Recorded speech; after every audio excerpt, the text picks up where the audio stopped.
So, kamusta po mga ka-Streetwise? Ako po si Takero Miyamoto at welcome po sa aking munting channel. So, mga kababayan, no, sabi ko sa inyo di ba? Doon po sa mga critic dati, no, na sinasabi na bakit walang napapakulong sa flood control? Bakit walang napapanagot? Alam nyo kasi, ang point natin dito, huwag kayong magmadali. Tandaan po natin, no, na ito po ay proseso. At saka nung sinasabi nilang wala raw nakulong. Nakulong na nga si Riowin Padilla. Nakulong na nga yung mga kontraktor. Nakulong na nga yung mga empleyado. Anong walang nakulong? Kasi pag sinabi niyong walang nakulong, dapat walang nakulong. O ngayon mga kababayan, Blue Ribbon Committee, okay? So ngayon mga kababayan, ito, dun po sa mga nagsasabi na wala rong nakulong, mapapaya sila dito kasi nga po, mukhang this Thursday daw sabi, no? This Thursday daw, ipa-file na po yung kaso laban kay Jinggoy. And then, pati rin po kay Joel Villanueva, ay sinasabi nga po ng ombudsman natin na hinog na daw yung kaso. So, sa tingin ko naman, hindi na tayo binubulan ni Boying dito, no? Kasi nadalo tayo ni Boying dati sa December 15, eh. Oh, pero ito kasi mga babayan, no, ito mukhang mas, mas makatotohanan to kasi may mga, may mga decision na po, no, yung DOJ, and then meron na rin po mga counter affidavit na nangyari. So mukhang this time po mga kababayan, matutuloy na po ito. At yung unang dalawang makukulong, unang-una dito si Jinggoy, pangalawa nga po si Joel. So ito, nagalit yung GMA News, no, sabi dito. Kasong plunder, posibleng maisampa na rin laban kay Senator Joel Villanueva sa loob ng 2 linggo. So 2 weeks. So sana 2 weeks talaga. So hindi niya abutan yung impeachment. Tingnan nyo kung next 2 weeks po makukulong si Joel, kasi pag naisampa yung kaso, ang sunod na po nito, aresto. Non-bailable case to eh. Ito na nga, ano ba yan? Oh, puro kaso, walang nahulit na kukulong. Alam nyo, ang tawag dito proseso. Hindi pwede dito yung katulad ng panahon ng Digong na kapag gusto niya gagawin na lang, si Dilima, arestuin mo. Si Trillanes, gawan mo ng kaso. Anong gusto ninyo? Ganon.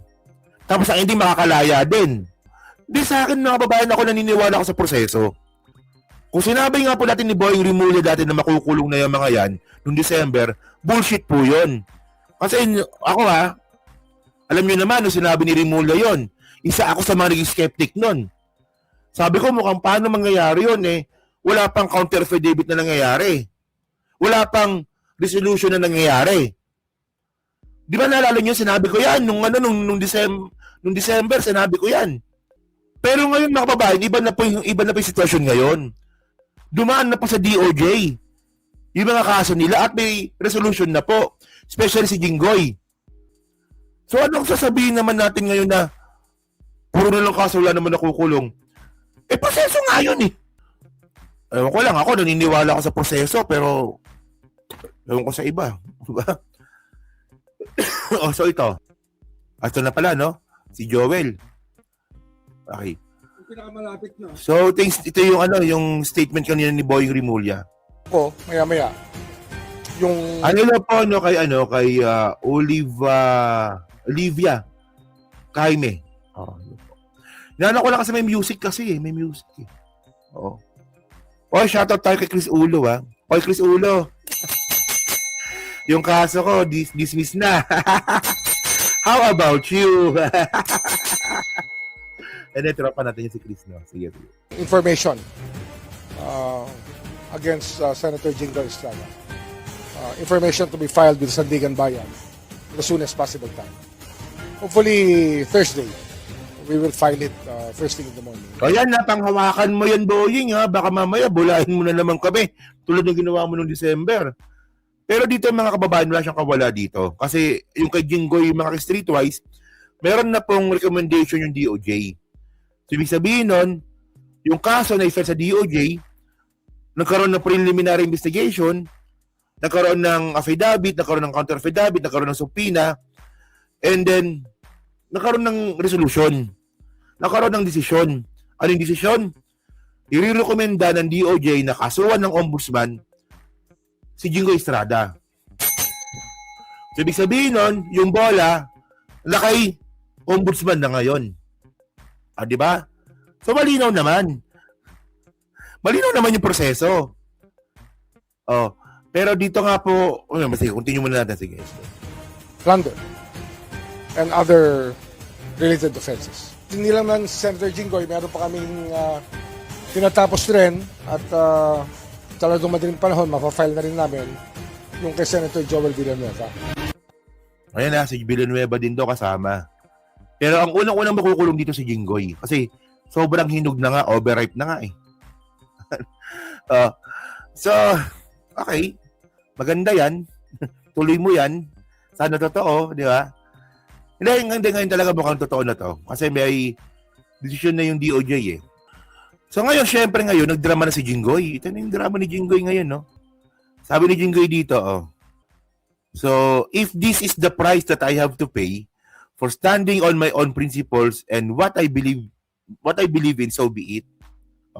Pahayag ni Sir Jinggoy Estrada kaugnay ng planong paghain ng kasong plunder at mobilization laban sa kanya ng ombudsman ukol sa flood control scandal. Okay. Siyempre, mga kababayan, generic.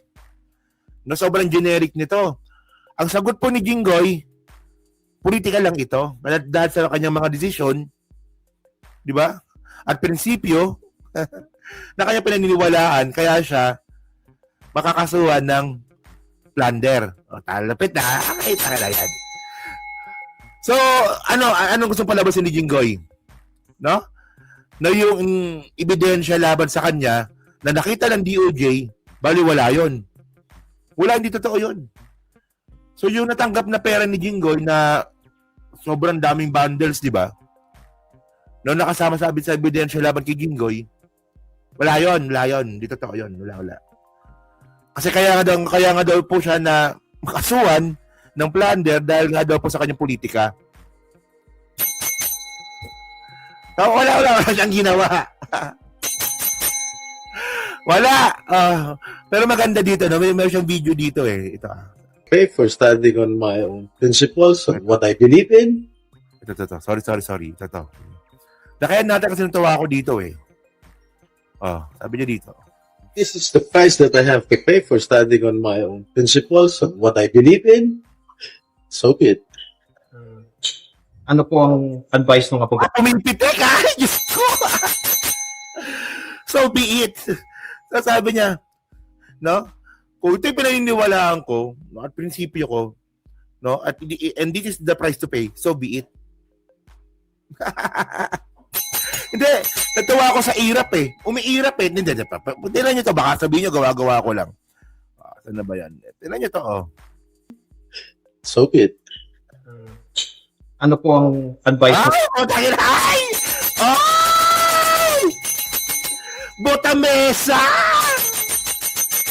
Butamesa ang putang ina!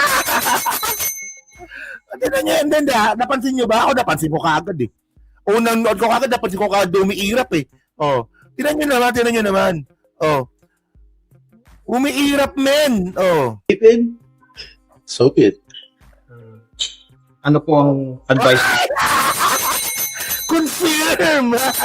Ay, mga ka-streetwise na ko, Diyos ko, umiirap talaga. Confirm na Butimesa ang bakla.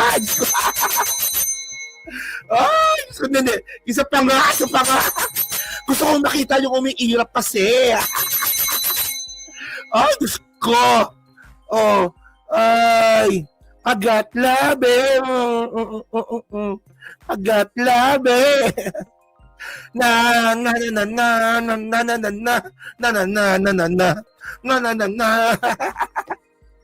isa pa last na lang. Walang tinan niyo ay well kung ayaw niyo pa lumabas sa closet, wala tayong magagawa, pero play ulit natin isa pa. What I believe in. So be it. Ano po ang advice ng abogado? Ay! Butomesa ang bakla! Ulo gusto bakla. Mamaya forward ko sa iyo. Butomesa! Diyos ko, pero by the way. Okay na yan. Sige. Play natin ng diretso. I pay for standing on my own principles, on what I believe in. So be it. Ano po ang advice ng abogado niyo ngayon, sir? Well, I have to consult my lawyers about. Sunod-sunod kayo sa minority na kinakasuhan. Majority. Sa majority na kinakasuhan. Ano, isa pa? Ano ba yan? Ulit na nga, isa pa. Grabe yan. Anong basa niyo po? Kayo nilang bahala manghula. Politika ba sa tingin niyo, sir? Your guess is as good as mine. Ano ba nangyayari dito kay Jinggoy?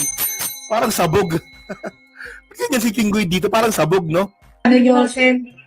Ano plan? Ano ba? Parang siguro parang baka naisip niya na na putang na makukulong na naman ako. Kakasama ko na naman si Bong. 'Di ba? Baka naisip na naman dito ni Jinggoy. Hindi kasi napansin ko lang parang parang tahimik, parang sobrang pilit yung pagsasagot. Siguro naalala niya siguro na ay nakulong na ako dati sa PDAP. Makukulong na naman ako ngayon. Nakita niyo ba yung kulungan ngayon? Ang kulungan ngayon mga kababayan, double deck. Makakasama silang lahat. Malamang merong per kwarto yan. Malamang sa isang kwarto, malamang mga 10 o 12. Di ba pinakita yung kulungan, di ba?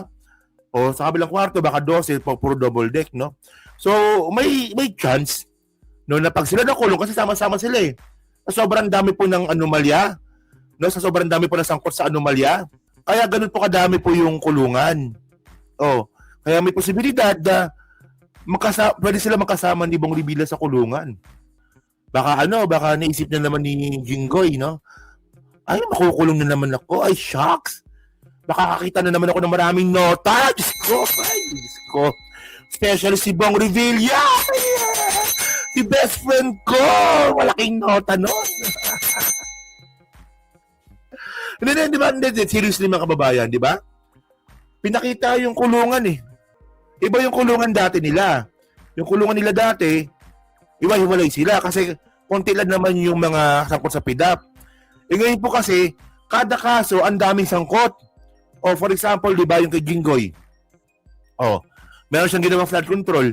So may kasabot siya yung district engineer. May kasabot siya ditong empleyado ng DPWH. Hindi niya magagawa mag-isa yan.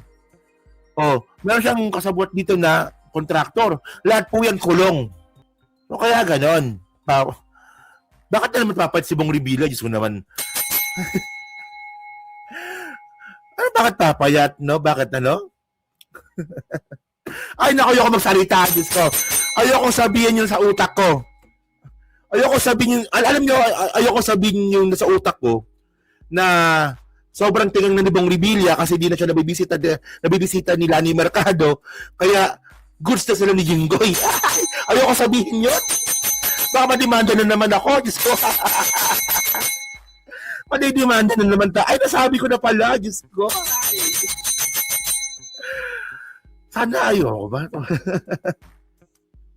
Sabi ko, ayoko sabihin. Nasabi ko naman. Continue. Hindi, para kasing sabog. Oo. Sen? Trabaho pa rin. Pero tingin nyo, ano to? Bakit hirap na naman? Hindi mo, umirap na naman, tinan nyo, Pero tingin nyo, ano to? Pangigibe? No comment. Sabi na LBR mo, wala akong insertion. Katulad ng sinasabi nila. First Blue Ribbon Hearing Committee or yung binulgar ni Bryce Hernandez sa House na meron ako insertion. Nagkataon na dito sa LBR mo, wala silang record na ako ay may insertion ng ganung halaga. Okay. So ngayon hindi naman ibig sabihin na wala kang insertion is wala kang ninakaw. Kasi nung panahon nga po ni Chis Escudero, pwedeng makaroon ng insertion yung isang senador, gamit po yung NEP. Gamit po si Cabral. Di ba? Merong ganun eh. Di ba senador, hingi ng pera, pero hindi siya makapag-insert ng budget. So dadaan kay Cabral. O baka doon. So ngayon mga babae, bukod nga po dito kay Jinggoy, si Joel din pala, kasama si Joel. So syempre si Joel, mga kababayan, in-interview din kanina. Ito No comment. Tumanggi muna magbigay ng komento si Senator Joel, praise the Lord, Villanueva, Kaugnay sa pahayag ng ombudsman na naghahanda na itong magsampa ng kasong plunder laban sa kanila ni Jingo Estrada. Kaugnay sa umano'y anomalya na flood control projects. So si Joel, iba yung drama niya. Walang pansinan. Oh, tingnan niyo to kay Joel, oh. Jewel. Sir, kain na yung case sa inyo sa Sandigan Bayan, sir. Lalang. Natanong ka, oy, putangin na ka, sumagot ka. Walang iya ka. Tinatanong ka ng media, sumagot ka, bastos ka talaga. Akala ko pa, praise the Lord. Buti pa nga si Jinggoy eh. Di ba? Actually, kung hindi lang siya umirap, wala tayo pagtatawanan, pero buti ka si Jinggoy makababahan sumagot. No, itong si Joel, wala talaga, bastos talaga yan. Oo. So ngayon mga kababayan, no? Saan ba yan? Ngayon, wala tayong ibang pwedeng gawin, kundi maghintay. At umasa po na totoo yung sinasabi nga po ni Ombudsman Rimulya na this week, sa Thursday, pipirmahan niya na po yung kaso laban kay Jinggoy. So tandaan nyo alam nyo, no, malupit din, no? So pagpirma nga po ni Ombudsman Rimulya, no, sa pag-file nga po ng kaso ni Jinggoy, no, ang mangyari na po dito, execution na nga po ng arrest warrant. Kasi continuous yun, di ba? Warrant kaagad kasunod yun eh. So sakto, Friday, no? Kung gusto mag-file ng bail ni Jinggoy sa isang non-bailable case, Friday yun. Alam nyo naman pag Friday, di ba? Pag kayo nga po nahuli ng Friday, wala na. Lunes na kayo makakalabas. Ewan ko nga dito kay PGMN, bakit iba, no? Kahit Sabado nakalabas, no? Pero, well, non-bailable case naman yun. And then, mga kababayan, alam nyo ko lang nihintay na lang dito kay Joel, yung resolution ng DOJ. Kasi nga po, no, nakaraang buwan ata, no? Nakaraang buwan po nagpasa ng counter affidavit si Joel Villanueva sa DOJ. So, ang kailangan dito, resolution. So, baka next month or itong buwan, no? Baka lumabas na po yung resolution dyan kay Joel Villanueva. So, abangan na lang natin. At least itong si kapatid ni John Vic, no? Medyo nakikitaan natin ng trabaho. Kahit nga minsan, no, meron siya mga desisyon na hindi natin gusto, especially nga yung ginawa niya nga po kay Martin Romualdez, pero dito nga po, okay siya dito. So yan na, so iwanan muna natin yung topic na yan. No? So dito po tayo sa isang sa akin.